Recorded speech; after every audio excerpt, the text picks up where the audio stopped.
Welcome back to the Alec Lewis Show. I am your host, Alec Lewis. This is episode 39, recording this on Thursday, December 5th.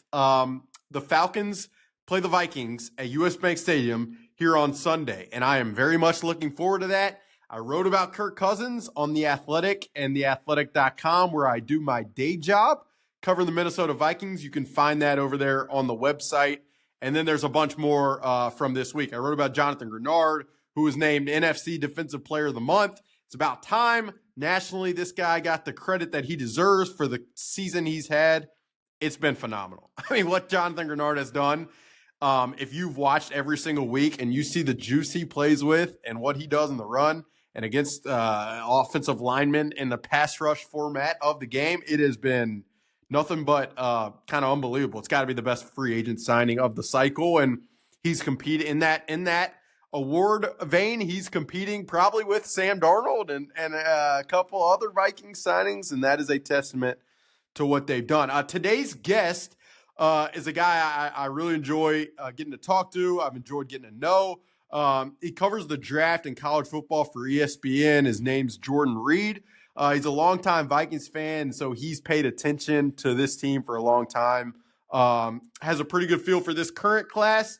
Has some good thoughts on Dallas Turner, J.J. McCarthy, Lewis Cine, and some of the past history, kind of the evolution of this front office in terms of how they've thought about the draft. So hope you guys enjoy getting to listen to him. This show, as always, is presented by First Resource Bank. It is a locally owned bank that is phenomenal. Tim Siegley, Aaron Siegley, Charlie Anderson, all those guys over there are really, really good. They do personal banking as well as anybody. You can get an account pretty easy. There's a branch over near the Trader Joe's, near the North Loop that I go to all the time. Beautiful office over there. So go check them out. The website and everything information-wise that you need is down below. You can go check that out in the description of this podcast. If you're watching on YouTube, please hit that subscribe button. Really appreciate that. Have enjoyed, as I say every week, have really enjoyed growing this channel. It's been fun to go back and forth, to hear you guys' questions, to be able to talk in a more direct format. So thank you guys for doing that. If you're listening on Apple, Spotify, please rate, review, subscribe. All of that good stuff helps us out. So I appreciate that. Like I said at the top, looking forward to this game Sunday. It's going to be very, very interesting. This Falcons defense in particular, not many people are going to talk about it. Jesse Bates, to me, is one of the best players in the NFL, just like point blank stop. AJ Terrell is a great corner. But other than that, I mean, their pass rush has been a little you can be skeptical of it this year. They've added some pieces, but some of those guys are older. A guy like Grady Jarrett, who's been around the league for a long time, has not been spectacular. And then on the offensive side, not enough people have talked about Darnell Mooney and what he's done this year. It's been very impressive. I don't need to tell you guys about Drake London and what he's capable of. And then Bijan, I've said this in writing. I've said this on the podcast. The Vikings loved him in the draft. And had he not been picked so high, I think that would have been in play, just like I think Jahmyr Gibbs would have been in play because of how much this staff liked him. So looking forward to it. US Bank Stadium, it will be rocking. Whether it'll be cheering, booing, I don't really know, but I can't wait to see the juice and feel the juice that's in that place. I really can't wait. Not going to waste much more of your time. This is Jordan Reid of ESPN on the Alec Lewis Show. Jordan, welcome to the show, man. How are you? I'm good, man. It seems like we met for the first time. I believe it was at the Senior Bowl last year, and I've been trying to get on the podcast forever, it seems now, just because I'm always watching the Vikings from afar. So it's good to be here. I'm excited. Yeah, no, I mean, you're definitely trying to get on the podcast. You're on ESPN. I think you've got your platform. So, range beyond the Alec Lewis Show. I'm curious, just like to start, how do you spend your fall? Like, are you traveling around watching guys? Like, where have you been this fall in terms of just evaluating or watching games? I'm just curious. Oh, man, how much time do we have? I'm definitely racking up the travel miles with American right now, but I've been a whole bunch of different places. But for the most part, I stay in the Southeast predominantly just because that's where a lot of good players are, and I'm based in Charlotte. So the good thing for me is that I'm in the middle of ACC, SEC, and all those different types of schools. So a lot of players are really in the area that I'm in. But I work for ESPN Radio full time. So a lot of times I get to call games around the country. So I've been to pretty much every SEC school. I've been to pretty much every ACC school. And then there's been a sprinkle of others too. I get to call some FCS games as well. So that's my way of being able to see these guys up close, just because I think a big piece and a big part of what I do is that not only do you have to watch the tape, but I really like seeing these guys up close and personal as well, just because it helps my overall evaluation of them too. We're going to get into, I told you before we hop on, I want to talk Dallas Turner. I want to talk Lewis Cine and a lot of the guys the Vikings have drafted over time. We'll probably sprinkle in J.J. McCarthy, or else someone listening will yell at me. But before I go backwards and then bring it to the present, how do you describe this upcoming draft class? I mean, before we hopped on, I told you, it's probably a random time with the team 10-2 that people are so focused, I think, on the present. But I'm always interested to look ahead and also just to get a data point of where things, how people are thinking about things now. So just how do you view this class? In talking to people around the league, how do they view it? It's interesting to me. Yeah, I agree with you. And, the thing about this draft class is that there's not a lot of bona fide top 5 or top 10 guys at the top, but I think there's a lot of depth at other positions.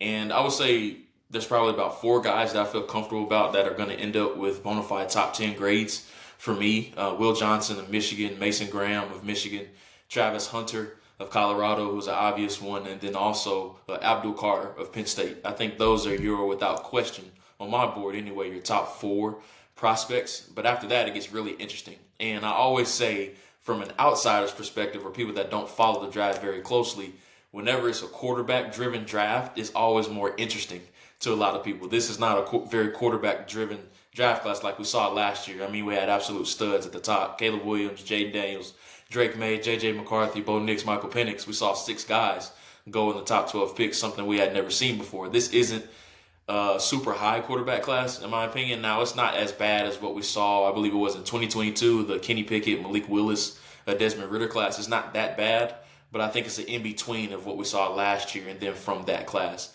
But overall, I like the depth of this class. There's just not a lot of bona fide top 10 guys. But for the Vikings, even though they don't have a lot of picks right now, it's good that there's a lot of depth at running back and D-line. I think those are your 2 positions that I think are the best overall positional groups in the 2025 class. Yeah, the listeners know that I'm a big college football guy. I'm from Alabama, so I mean, you mentioned traveling the Southeast. It's kind of my Saturday, how I spend it every single week. And I'm going to ask about some of the quarterbacks and some of these guys down the road. You follow the Vikings pretty closely, right? And you have for a long time. Where did that, I guess, how did that begin? Yeah, being a North Carolina guy, everybody always asks me, man, how in the hell did you become a Vikings fan?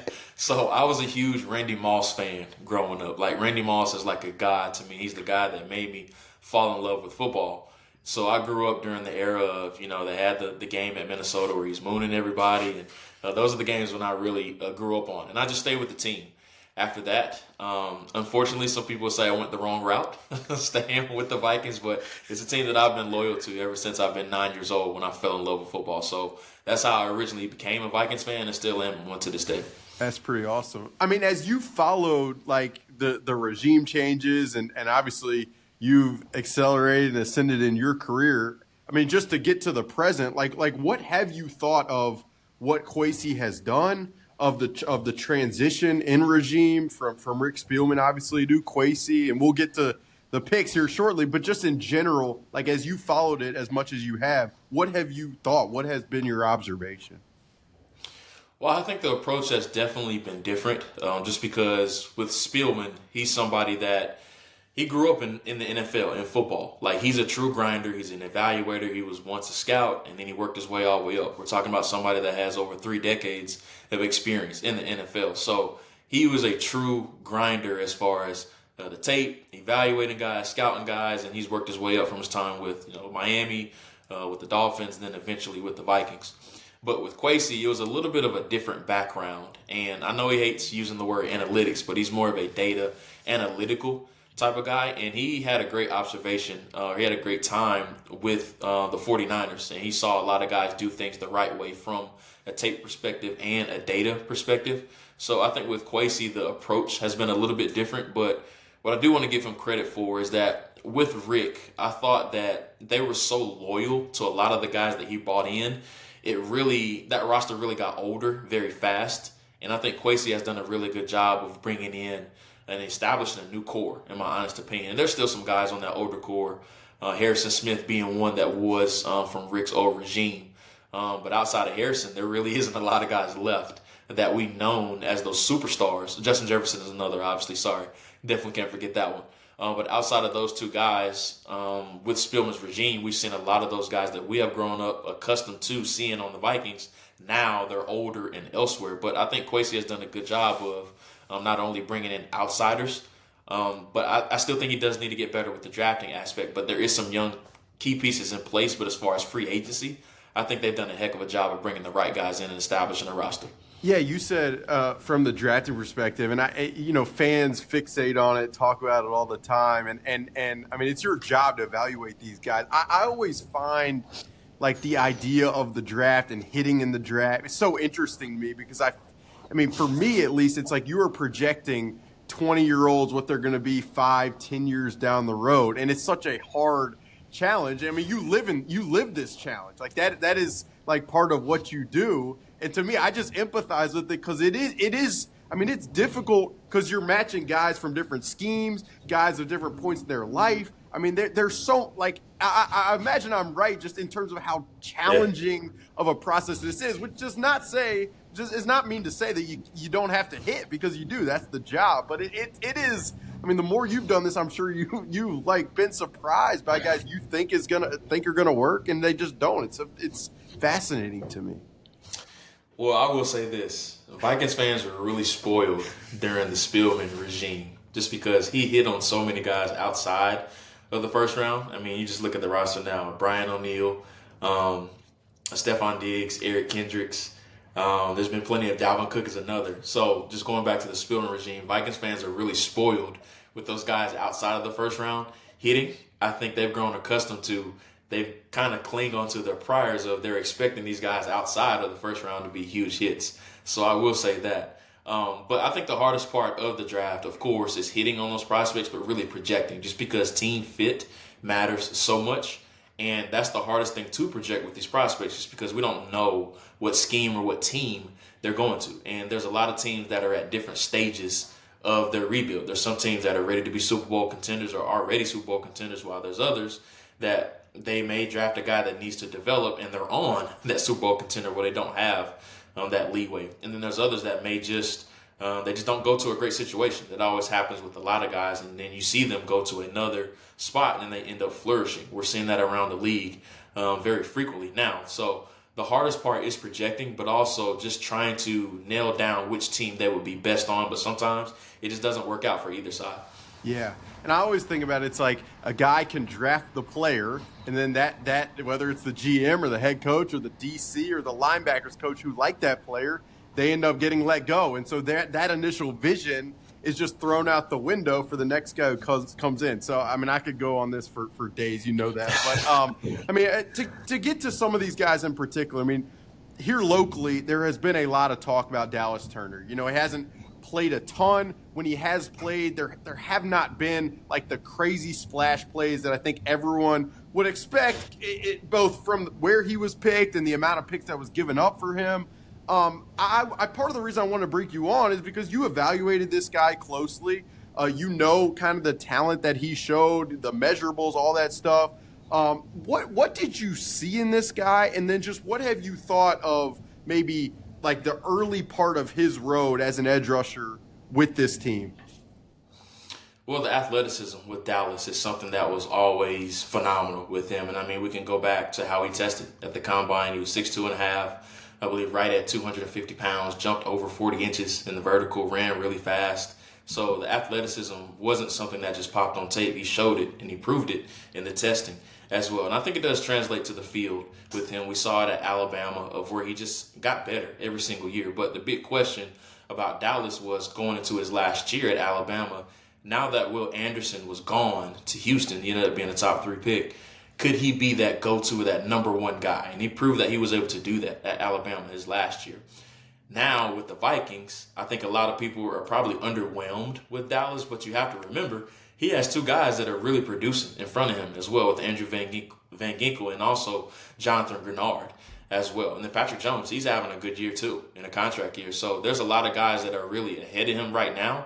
But I think once he gets older and he gets a little bit more comfortable in the playbook, I think they'll start to put more on his plate, just because I think a lot of times what happens with rookie defenders and rookies in general is that these coaches just try to overload them too much, and it causes them to think a little bit too much. And we saw him go into a little bit of a slump, and you can shed more light on that as far as why he wasn't playing so much a few games ago.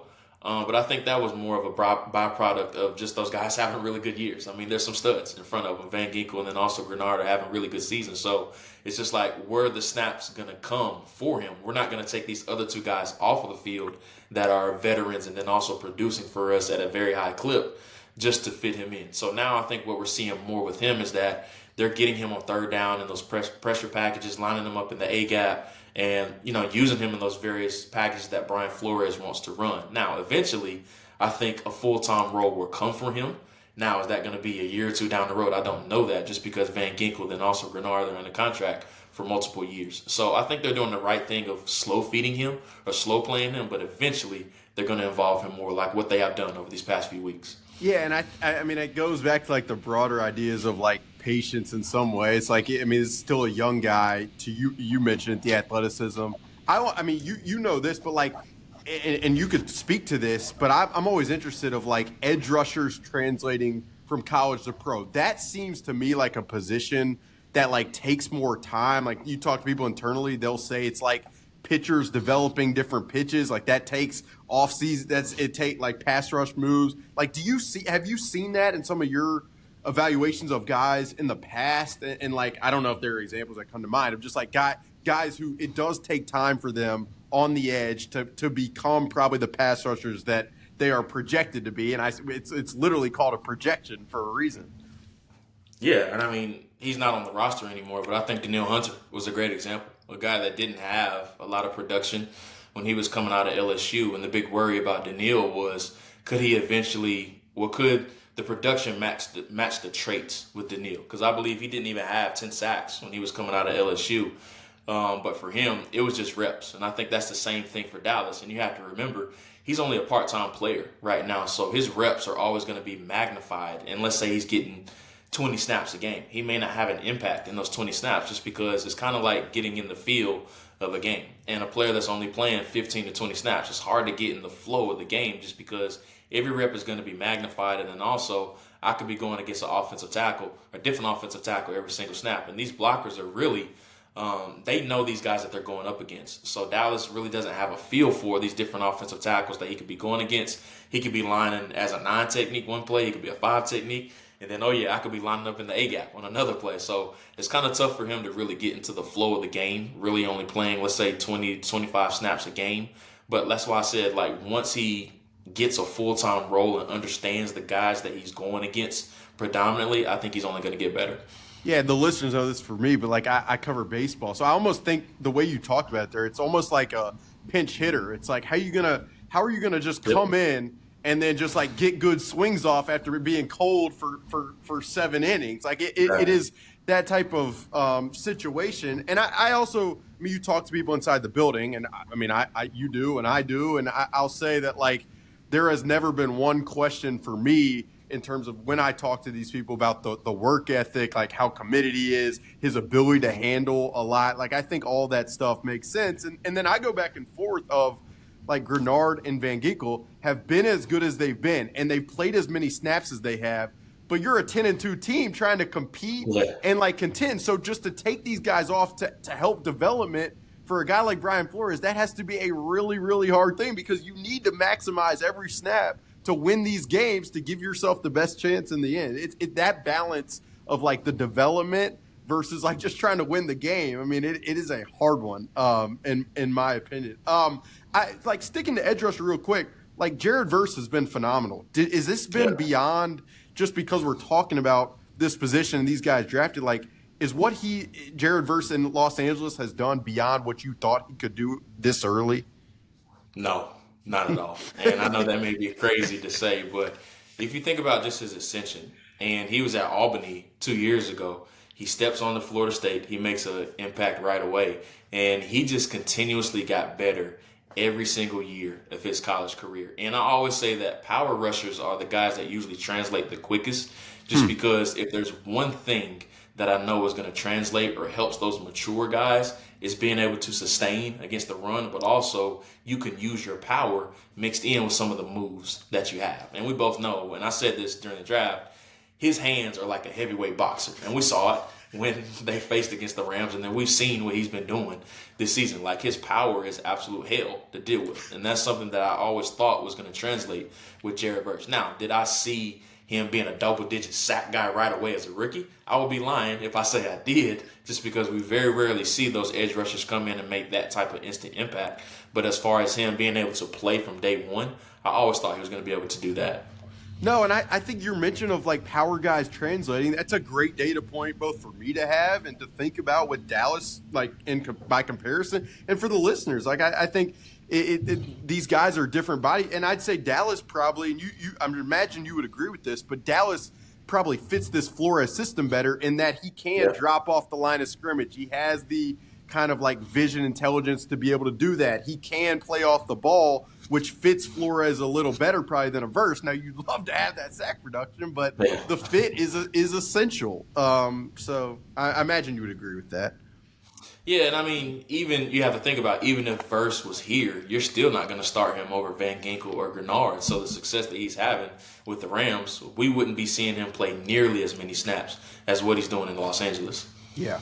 We talked about Kwesi a little bit, but I told you I was going to start Dallas. I'll go back in time, then bring it back to the present. But, I mean, the 2022 draft here locally, and, I mean, you follow this team closely. Like, you know the difficulty of that draft. I mean, we could talk about the guys individually, Cine, Booth, and Ingram. I mean, it could probably go down the list. But, I mean, how do you think about that draft in terms of maybe if there were themes to why some of these guys didn't work, how you think about what that draft ended up being looking backwards? I mean, there's no way to sugarcoat it, but just how have you like put that in perspective in your mind, given this is your space?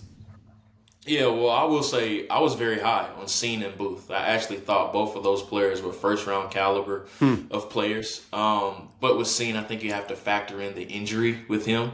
I think that definitely hurt him in the long run. But prior to that point, I thought he was working towards eventually finding some type of role. Now, that's not to say he was going to be a starter, and I know he's playing mostly special teams, but eventually I thought he was going to be able to contribute. So I think the injury played a big deal as far as his development, just because you have to remember one of the biggest assets to his game was how fast he played. Louis Cine, I mean, he was an absolute trigger coming downhill at Georgia. That was one of his best assets. And then he was a true center field free safety as well. So I think the injury definitely played a huge role in kind of limiting his mobility. And he just wasn't that same guy post-injury as what we saw when he was coming out of Georgia. And he was really a key cog to that defense, that national title winning defense at Georgia. So I think that played a huge role. And then the Vikings were just deep at safety. Like, they didn't expect Metellus to turn out the way that he did. I don't think they expected Cam Bynum to be as good as he has been. And you also have the elder statesman, the old guy in the household. And still doing it. 48 years old. Who's still playing. Right, who's still playing at a high level. So it's just kind of like, where exactly was he going to fit in with that group? And I just didn't see an area where they could slot him in, just because those other guys, they just outplayed him. And then their development was just better. And it expedited a bit quicker than what they were imagining. So I think that was a lot of factors that played in with him. And then with Booth, I just don't think he was a scheme fit once they switched from Donatel to Flores, just because Booth is more so of a zone type corner. And we know with Flores, he likes to play a mixture of both. So I think that was one of the biggest reasons why he ended up not really working out for the Vikings.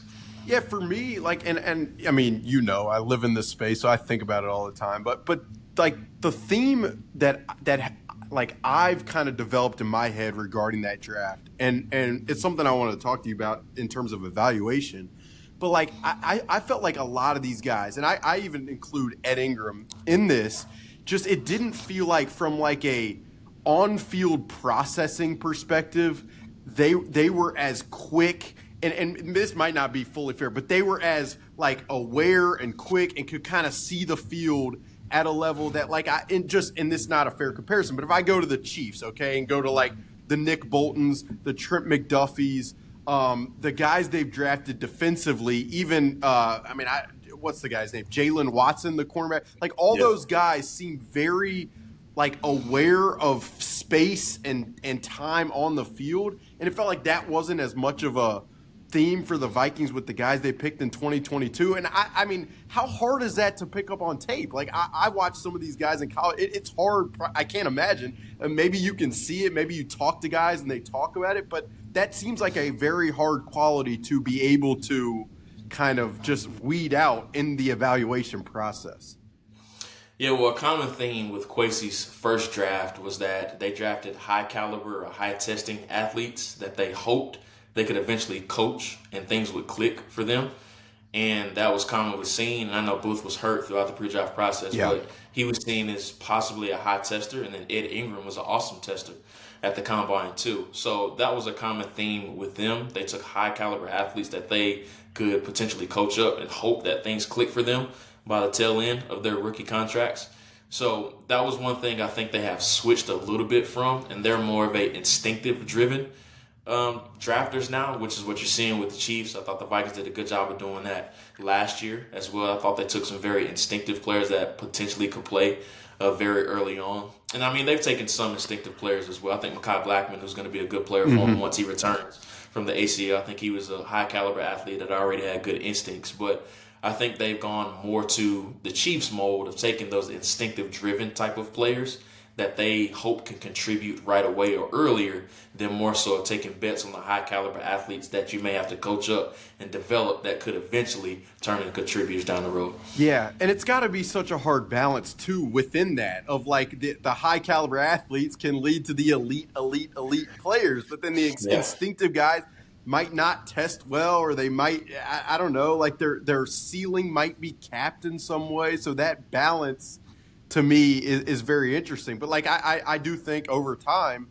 they have shifted, to your point, it's exactly right. They've shifted a little more in that way. I think the coach's involvement has changed a little bit, and Kwesi and their staff, there has been more time together and more time with the same coaches allows for kind of more synergy in terms of what they're looking for, all that stuff to me. And it takes, I mean, you would probably agree with this, but it takes like a GM like Kwesi or a front office like this front office to be willing to adapt, to grow, to change, to evolve like that. That says something to me for a guy who, like, I mean, we said he's still a young GM, like young time in the league doing this. So I think it's fair to expect growth, to expect failure, mistakes. Now, again, like that doesn't mean you can't. You got to hit. There's no doubt about it.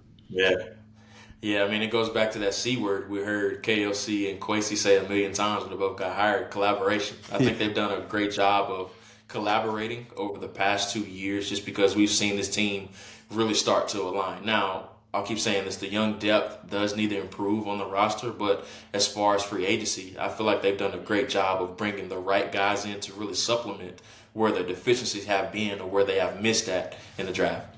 Where did you, like Jordan Addison, I think you see it, we all see how talented this guy can be, but to me it's so interesting, like Jackson Smith and Jigba, Quentin Johnston, Zay Flowers, they were all like clumped together, it felt like. I think they were all drafted around each other. How did you think of Jordan Addison by comparison to those other guys? And it feels like they've all been pretty dynamic at times. I know Quentin Johnson struggled, and maybe the drops on national TV are in my head, but like what Jordan Addison's done by comparison to those other guys, how you evaluated those guys, how do you reflect on that? Well, so I had it. Addison was 2 for me. I loved him. I thought he was absolutely electric. Whenever you see a guy perform at a high level at 2 programs like that, as he did at Pitt and USC, I mean, I don't have any questions about him at all. He reminded me of Calvin Ridley when he was coming out of Alabama.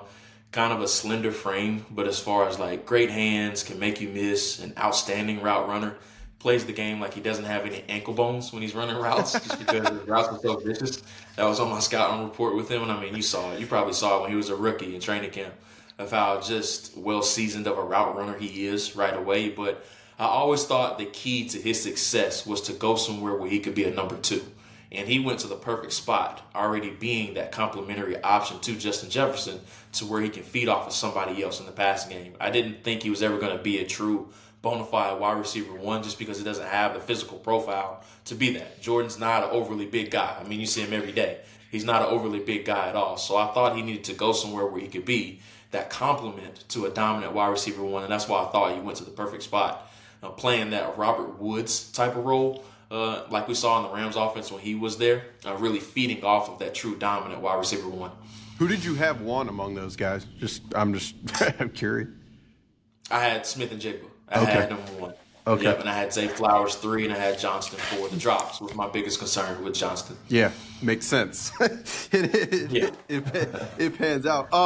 I mean, we haven't. J.J. McCarthy. I mean, from the meniscus injuries, he's obviously been on ice. But he. I mean, look, I think anybody who watched him play in the preseason, watched him throughout training camp, was impressed.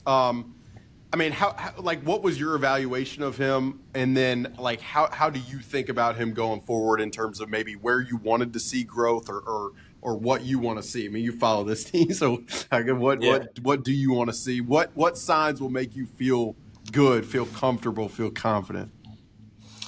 Well, with JJ, he was such an interesting evaluation just because you saw the growth during his final season at Michigan.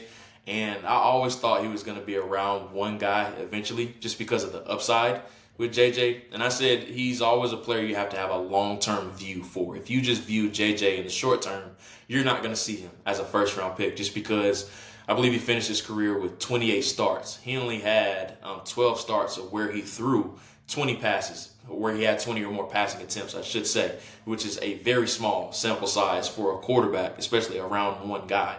And in that Michigan offense with Jim Harbaugh, we know it is the run game.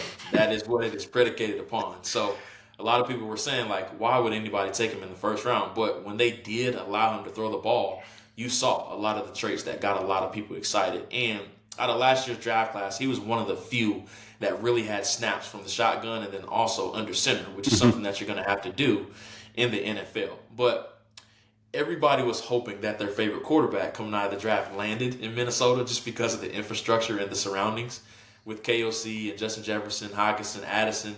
It's just a great situation to be in. But what gives me the most hope about JJ, and this is just coming from a former quarterback and myself, he wants to be so great. Like, just listening to his press conferences in the preseason prior to his injury, listening to some of the interviews that he's in now, like, he is a football lifer, he's a grinder, and he wants to be great. So that gives me a lot of hope about JJ. Now, we still need to see it, and I thought he looked great in the preseason, but It is the preseason. And I thought he showed tremendous growth in the preseason, whether it was rebounding from throwing some early interceptions, some down-the-field stuff that he was doing. I mean, I can say this now, he might have had a chance to be the starter coming in week one the way that he was trending, but it didn't work out that way, and Sam's having a great year. But it is his team going forward. Everybody does know that. He's the future of the franchise, but just his work ethic and how he wants to be great, and then some of the signs that he was showing early on, it gives me a lot of promise about him moving forward. Yeah, I can't wait to see him just back healthy out on the field. I mean, like, you know this, but the velocity on some of these throws is incredibly impressive. I'm like, the touch and his ability to kind of layer stuff, that to me, I will just continuously be watching that. But and there's no, like, I remember before training camp, I was in Chicago, like, with some friends hanging out, and spent a day with his family at their house, and his dad was showing me, like, the whiteboard in his bedroom with, like, Kobe quotes. I mean, the guy is absolutely ridiculously intense. To bring it to this upcoming draft, I mean, like, we touched on a little bit. To me, the Vikings have to be looking at interior defensive line, cornerback, interior of the offensive line. I mean, maybe running back. Like, are those the positions that you see? How do you see, like, what names come to mind? I know you could probably rattle off a billion at this point, but is that, Yeah. I mean, are those the positions that you'd probably peg? And then how do you feel like the depth is at these spots? Yeah, I think those are your four: running back, interior offensive line, and then defensive line, and then also corner as well. I think those are your four that they're going to try to attack. Now, in which order that they'll do that, I don't know. We won't know that until draft day. But just having such limited draft capital right now, I think they have a first round pick and two fifth-round picks right now, Yep. and potentially getting a third-round comp pick for Kirk Cousins. So very limited resources. So if you go to a draft party on night one for the Vikings, don't be surprised if there is not a selection at the end of the night if they do end up trading back. That would not be surprising at all, just because they have such limited resources. But the great thing about the Vikings, outside of interior offensive line, I think it's a very strong defensive class and also running back class at those other spots. So running back is one I think they're going to address somewhere maybe in the third or fourth round. And there's plenty of names that I like for them. Caleb Johnson at Iowa is one that a lot of people are probably going to be pegging to the Vikings. Omarion Hampton of North Carolina is another that I think would be a really good fit for them as well. Interior defensive line, I would not be surprised if that ends up being their first pick, whether it's in round one or somewhere in the early second round. Derek Harmon of Oregon is one name that I like a lot for them. Walter Nolan of Ole Miss is another that's had a really good year this year too. And then corner is another area that I think they could look to address. Maybe not so early, just because I think they have some guys that they like coming back. Mekhi Blackman, I think they'll give him another chance to prove that he can be a starter even coming off of the ACL. But I just think they need that true bona fide cornerback one, whether it's free agency or the draft. They've tried the draft and develop strategy. It just hasn't worked. So they could look to go the free agency route. I don't know the free agents right now, honestly. I don't have that on hand, but it wouldn't be surprising if they do attack free agency. And, of course, they have to bring Byron Murphy Jr. back, too, so who's having a good year for them. So corner could be another area that they look to attack. But if they go the draft route, Savon Revel of ECU is one that I think they'll like quite a bit. He's one name. Trey Amos of Ole Miss is another athletic press man corner that I think they could like a bit. And then also Benjamin Morrison at Notre Dame, who you'll probably see pegged to the Vikings quite a bit in a lot of mock drafts. Those are some names that I think they could like. Yeah. That was laid out really well. So thank you for that. It's funny. I mean, I shouldn't be this ridiculous, but like I saw Walter Nolan's name and I was watching the college game and I went back. I watched some film of this guy and I'm like, the athleticism, the quick twitch on the interior, like Flores. Yeah. You can just see Flores like sitting in the film room, like you guys see this? Like, yeah, this is our But I mean, your mention of potentially trading back, like, and I it's interesting because they obviously did it in 2022 and it didn't work out, and so I think a lot of people around here are like, trade back, like, yeah. I will add, it's the player that they traded back from. With Cal Hamilton being on the board, that's why a lot of people are upset. And they ended up drafting the safety with the last pick in the first round. So everybody's like, oh, why didn't we just draft Cal Hamilton? And we've seen how he's turned out too. So I always thought that was an uphill battle that Lewis Cine was always going to battle, just because he was going to be attached at the hip to Cal Hamilton. He was there for them at 12 and they ended up trading back. No question. And I think even you talk to people internally, I think some would even admit like they probably didn't get enough in trading back as far as there's that. But I do think like Kwesi Adofo-Mensah has been like he said, we will trade back if it makes sense to trade back. We're not just going to do it to do it. And so I think if they were to do that, while people here, they may have the PTSD of that move from 2022. To me, it would be with the idea of you have more bullets to fire on potentially bringing more youth to this roster. While I have you, and then we'll get you out of here. I mean, the quarterback stuff always fascinates me. I've watched all these guys, Shador, Cam Ward. I mean, how have you evaluated the, like, Shador is fascinating to me. Like, I feel like the accuracy is really impressive. He has the touch, the toughness, all that stuff. Cam Ward, you just watch him and he's kind of electric. But, like, I mean, how are you thinking about these two guys and then whoever else that I probably should have mentioned? And how hard is it to evaluate them? It's very hard, man. Like even as a former quarterback, like it's so hard, especially from a media perspective.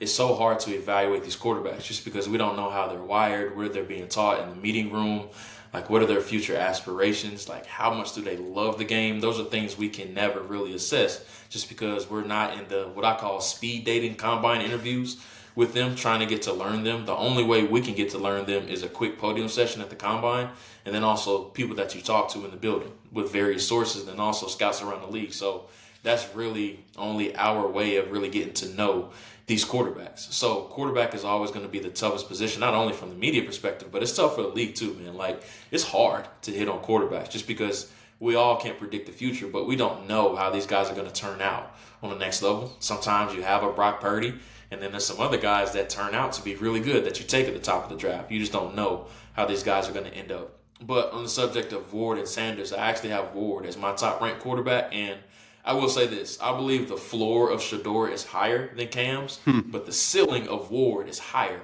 than Shador's. That's really how I differentiate the two. And Shador reminds me so much of Geno Smith when he was coming out of West Virginia. His physical tools are never going to wow you, but the accuracy, the decision-making, the things that he does inside of the pocket, those are the things that he does best. And with Geno, he's not an overly great athlete. He doesn't have a super powerful arm, but he does a lot of the details and the nuances so well, and that's why he's been so good over these past few years.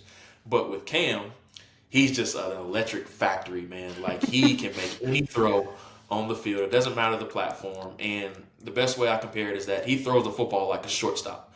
It doesn't matter where his body is. It doesn't matter how his arm is aligned. He can get the ball out so quickly. But the decision-making does need to improve with him. And that's why I said I think his floor is lower than Shador's, just because Shador is more careful or more cautious with the ball. Cam Ward is that guy that is in the backyard. He feels like he's in the backyard and can make any throw when he's throwing to his guys in the backyard. So he reminds me a lot of Jordan Love when he was coming out of Utah State. And Love had a big problem with turnovers his final year there, but you saw the promise with him. And just like Love, I believe Ward needs to sit for a year or two just to learn. But if you're able to help or improve the decision-making with him and you bundle that with the traits that he has, I think he could be a really good starter.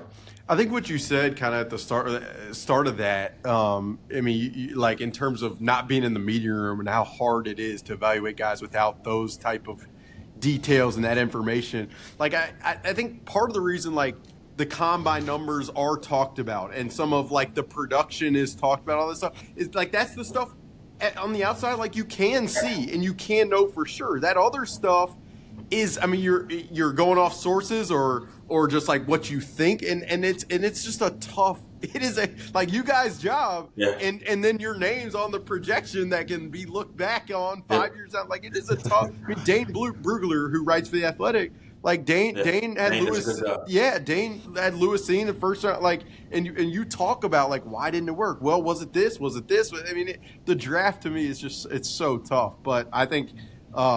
The way you laid that out with those quarterbacks, it's going to be very interesting to me to see what situations they go to. And I am, you know this, but like with Kevin O'Connell being here and the way he talks about the position and development, like I'm so geared toward thinking where they land is going to be so important. That's just how I'm wired with what I hear. It'll be really interesting just because right now they're probably looking at picking mid to late 20s, if I had to guess right now. So it's like, do you trade back and risk the 5th-year option on the contract, or do you just go ahead and make a first-round pick and get the advantage of the 5th-year option on the contract? So they're in a really interesting situation. But if I were a betting man, I would be surprised if they don't trade back, especially with how little of draft picks that they do have. And they have some areas that they need to supplement. We talked about it earlier. They need to find a guard somehow, some way. With Reisner, I believe Ed Ingram, I get all these guys mixed up in a contract year. Both of those guys in a contract year. D-line, we talked about already. They have to find a penetrating 3 technique or 1 technique somehow, some way, just because they just have a guys that I think are B-level or lower starters. Right now, they don't have that front line guy, and then corner is another area where they could look to address too. So I think they have a bunch of good depth at those positions right now, but they just don't have that marquee name or that marquee guy at any of those positions that they need right now. Yeah.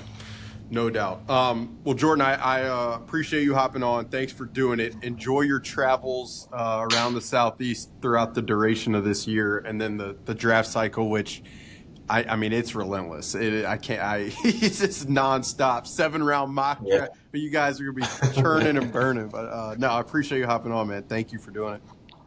no problem. Thanks as always, Alex. And that'll do it for the Alec Lewis Show. Appreciate you guys being here. Hope you enjoyed the conversation with Jordan or enjoyed as much as I did. It was really fun to kick things around with him. We'll probably have him back closer in the spring near the draft. I mean, I know it's kind of maybe a random time to get draft talk, but you can never look ahead enough. That's what the editors tell me. That's what the numbers say. So, no, I hope you guys enjoyed that. The draft talk is always interesting to me. The uncertainty of it is something that is a passion of mine. So, I think and slash hope you guys enjoyed that. In the meantime, go check out some of the work over at The Athletic. A lot of stories this week, more to come. Preview of the game with John Krasinski like we do every week. That includes some advanced data stuff, some insights just gained from the building and stuff like that. So go check that out. Story on Kirk Cousins, on Jonathan Grenard, on Sam Darnold. Just pumping stuff out over at The Athletic. Appreciate you guys reading over there. If you have not and you made it all the way here, please subscribe. Hit that button below if you're watching on YouTube. If you're listening on audio, you can do that there as well. You'll get notifications when we publish each episode, and there will be many, many, many more to come. Thank you guys for listening to the show. We'll be back later next week. That'll do it for episode 39. Enjoy the weekend and enjoy Sunday's game.